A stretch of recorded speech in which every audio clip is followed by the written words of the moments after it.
Hi, I'm Robert with ApplianceVideo.com. Today we'll be taking a look at the door hinge on this Electrolux front-load washer.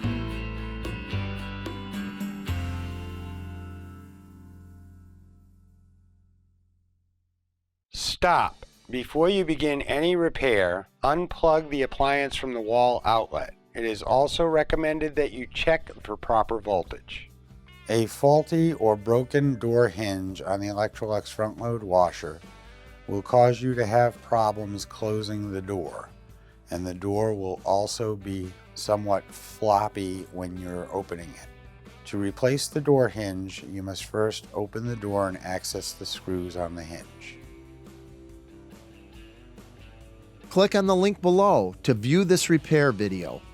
ApplianceVideo.com guides you step by step, giving you the confidence to avoid recalls and callbacks, also saving time on repairs. Whether you're up against an uncommon repair or the latest appliance on the market, our videos have been created with you in mind.